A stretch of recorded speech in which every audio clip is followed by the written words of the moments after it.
Le plus important n'est pas de dire bonne année. Quelqu'un m'a dit dans la semaine, il m'a dit je ne dis jamais bonne année avant le jour parce que je peux m'arrêter au milieu de l'année. Je me rassure que je suis de l'autre côté en me réveillant et puis je peux dire bonne année. Bien-aimé dans le Seigneur, 2025 a été une année extraordinaire.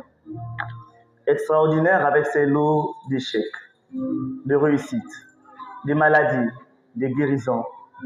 2025 nous a laissé un bon souvenir. C'est encore une autre année d'apprentissage. Nous arrivons en fin 2025. La seule chose qui nous reste à dire à 2025, c'est simplement au revoir. Alléluia. Simplement au revoir.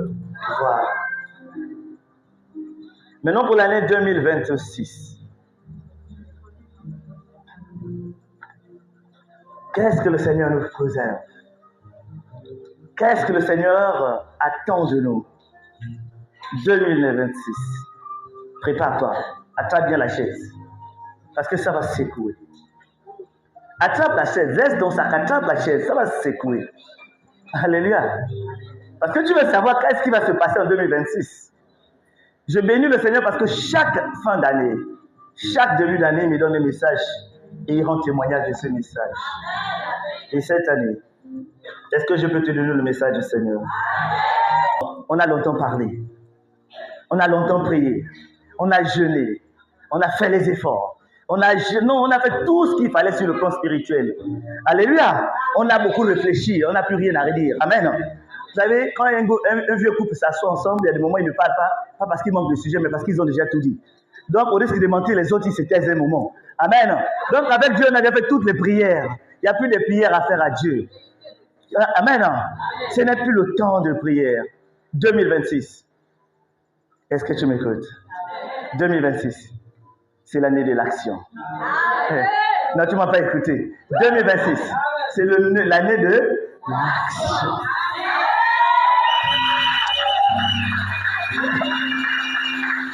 Je vais t'expliquer un truc. Tu peux prier et rien ne se produit. Mais tu peux mettre en action et puis rien ne se produit. Donc 2026, ce n'est pas l'année où nous allons nous asseoir dans les églises pour prier. 2026, c'est l'année où nous allons sortir des églises pour aller relever les défis. 2026, c'est l'année où nous allons poser des actes où on va entendre parler de nous. Je vais te parler de deux choses. Alléluia. Écoutez, Ésaïe 55, verset 10 à 11 nous dit ceci. Le Seigneur même dit, comme la pluie et la neige descendent des cieux, et n'y retournent pas sans avoir arrosé, fécondé la terre, et fait germer les plantes, sans avoir donné la sémence au semeur et du pain à celui qui mange. Ainsi, en est-il de ma parole qui sort de ma bouche. Elle ne retourne point en moi sans effet, sans avoir exécuté ma volonté et accompli mes desseins. Les chrétiens, les croyants, c'est des gros parleurs. Maintenant, nous allons être des bons faiseurs. On passe le temps à se plaindre, mais on ne pose pas les actes. Maintenant, le Seigneur dit à quelqu'un, l'année va commencer. Le jour va se lever. À partir de ce jour-là, commence à poser un acte. Pose un acte. Commence à relever un défi. Commence à affronter quelqu'un. Mais commence à faire quelque chose. Arrête d'abord de parler. Réalise d'abord ce qui est déjà sorti de toi. Hey. Alléluia. Il y a beaucoup de projets dans ton cœur, mais il y a peu d'agissement. La Bible insiste sur l'importance de l'action. Bien-aimé, l'action comme expression de foi. La Bible dit qu'une foi sans œuvre est une foi morte. Donc en vérité, quand tu crois à quelque chose, tu dois poser un acte qui va dans ce sens. Beaucoup de chrétiens disent « je crois », mais ils sont incapables de poser un acte qui va dans ce sens. Le paralytique était là assis pendant des années. Lorsqu'on l'a dit « lève-toi », la preuve qu'il a cru à ce qu'on l'a dit, c'est qu'il s'est levé. Il a posé l'acte de se lever. Toi, tu crois, il n'y a pas des actes. Tu crois que ta foi, elle est de façade. Elle n'est pas une foi exemplaire. Oh, bien-aimé, je vais te choquer ce soir. Il y a des gens qui me cherchent. Quand il y a des défis, ils me disent, je veux venir avec, je veux que tu viennes avec toi.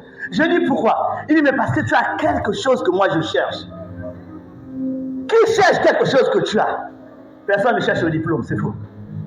Allez à la fonction publique, ils ont dit qu'on retrouve les diplômes même chez les mamans gâteaux. Ton diplôme est chez maman gâteau, les gâteaux que ton enfant a payé hier là, c'était dans ton diplôme. Mais le don, assois-toi au carrefour. Tu commenceras par une table, tu finiras par un atelier. Pourquoi? Parce que tu as le... N'attendez pas avoir les diplômes, ça ne vous servira à rien. Ne passez pas 20 ans sur les 10 ans pour avoir un diplôme et puis demain, tu vas être un insensé. Parce que pour moi, j'ai dit souvent les gens qui ont les diplômes, ils sont bêtes. Discute avec eux, ils discutent sur des formules. Il y a des moments où j'ai l'impression qu'ils ne sont pas humains. Ils ne sont pas réels comme toi. Ils te parlent de formules, de sagesse, ils te parlent de choses qui existent dans leur esprit. Et puis après, tu te demandes, tu n'as pas ça enfant là. Alléluia.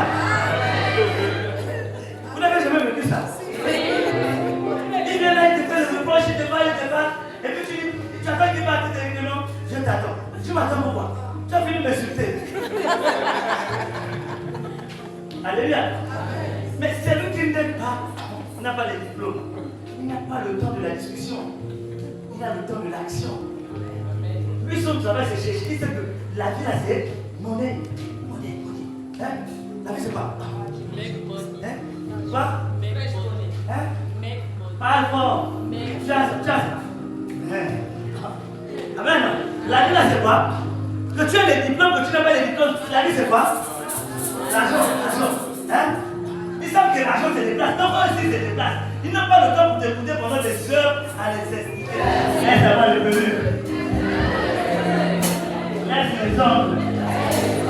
Laisse les licornes. Cherche l'argent. Mais pour avoir l'argent, cherche le don qui est à l'intérieur de toi. Maintenant, dis frère. Frère. La famille préférée des sœurs ne mange pas l'amour. Au départ, j'ai dit que je l'aime. Maintenant, quand il y a plus d'argent, je dis qu'on ne mange pas l'amour. Dis frère. Frère.